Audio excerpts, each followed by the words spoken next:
Linda, it's a tough loss today. Just your thoughts on the game?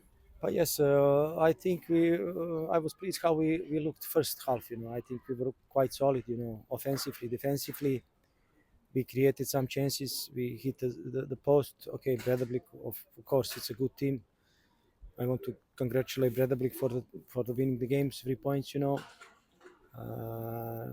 Second half, I was not pleased, especially the first minutes of the second half. We were very sloppy. We were not aggressive. We were too far from the men, from the opponent. That cost us. We give them a goal, and from that, how I saw it, of course, I have to see a review from that point. It was a little bit of chase.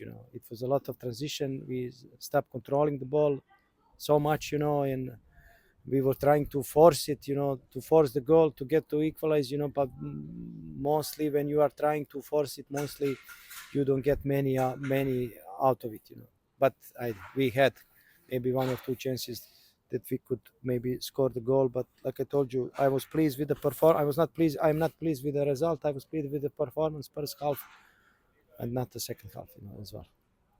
It just was pretty even among the team today. Just what do you think was the main difference? What was the main difference that Breiðablik got the goal and you didn't? But like I told you, maybe they come a little bit, more aggressive in the second half. Okay, maybe they were not pleased with the first half, so they could do a little bit better, So they came a little bit stronger and aggressive in the second half. We didn't have, how I saw it, we didn't match that, We didn't match that, and it was a few moments that we could do a little bit better, First, closing the guys with the ball and marking them, stay tight, be a little bit more aggressive, and then of course, football is like that. Small details at the end makes a difference, So they scored the goal, and everything was a little bit lighter for them and a little bit harder for us, But like I told you, congratulations for Breidablik and also for my boys. I cannot uh, say anything, bad to them. They were trying. We were trying. The boys were trying. What are the main positives you can take from this match? But not much. Trust me, not much. Not much. I'm a bad loser, so I will not take many. I will try to forget as soon as possible and try to get the focus for our next game against Fram. We need to be better, in any way. The transfer window is still open. Are you looking to strengthen the squad? But yes, mainly board is looking to that. We are open for every possible, situation. If we think that something is good for us and it's available, we will try to get it. Are there any positions or characteristics you're particularly looking at? No, if something, like I told you, we are quite secure in every position. But if something came up, like a good, decent player with a good football skills, and if it's open, if it's a willing to come to get us a little bit stronger, we're gonna do that.